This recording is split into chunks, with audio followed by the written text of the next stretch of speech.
আরে ভাই, ভিডিওটা ঠেলা দিয়েন না। এটা একেবারে মিস করে যাবেন। আপনার মুখে যদি রুচি না থাকে কখনো, এভাবে এই টেস্টি রেসিপিটা বানিয়ে নিতে পারেন। চোখ বন্ধ করে এক থালা ভাত নিমিষেই খেয়ে নেবেন। এটার স্বাদ কখনোই ভুলতে পারবেন না।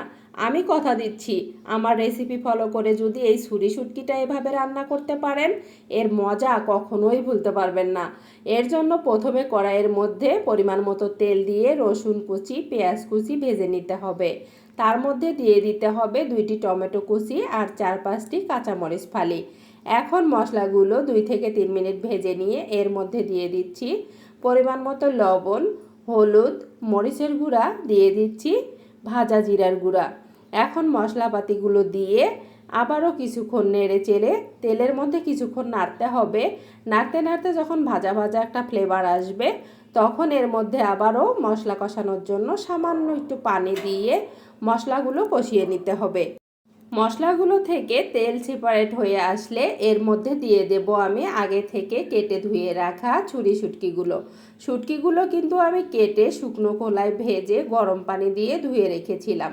এই তো এখন শুটকিগুলো মশলার সাথে প্রায় হাতে সময় নিয়ে 2 থেকে 3 মিনিট কষিয়ে নিতে হবে। এই পর্যায়ে অবশ্যই ঢাকনা দিয়ে ঢেকে দেবেন, এতে করে শুটকিগুলো থেকেও সুন্দর একটা ফ্লেভার আসবে। এই তো ঢাকনা দিয়ে ঢেকে 2-3 মিনিট কষিয়ে নিলাম। এখন আবারও খুন্তি দিয়ে নেড়ে চেড়ে এর মধ্যে আমি সবজিগুলো অ্যাড করে দেব।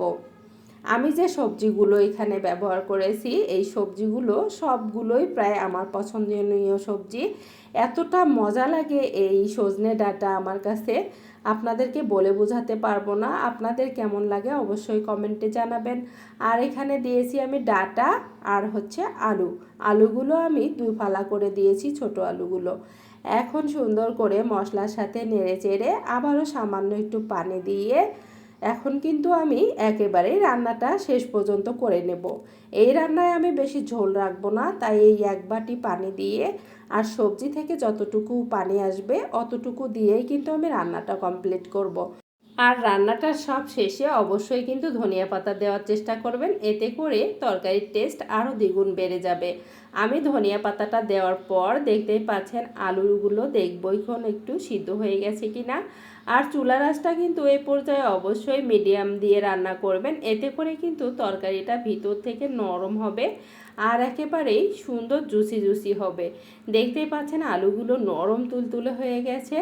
আমার তরকারি থেকে এত সুন্দর একটা ফ্লেভার আসতেছে, আপনাদেরকে কি বলবো। যদি রেসিপিটা ভালো লেগে থাকে বন্ধুরা, অবশ্যই এভাবে একদিন ট্রাই করবেন আর আমাকে কমেন্টে জানাবেন। তো এখন চুলা থেকে নামিয়ে নেব, তার আগে আপনাদেরকে দেখিয়ে দিচ্ছি কি সুন্দর একটা কালার এসেছে, তাই না? এটা দেখেই তো মনে হচ্ছে যে ভাত খেতে চাইবে না সেও কিন্তু ভাত নিয়ে দৌড়ে চলে আসবে। এই তো আমার তরকারির ফাইনাল লুক।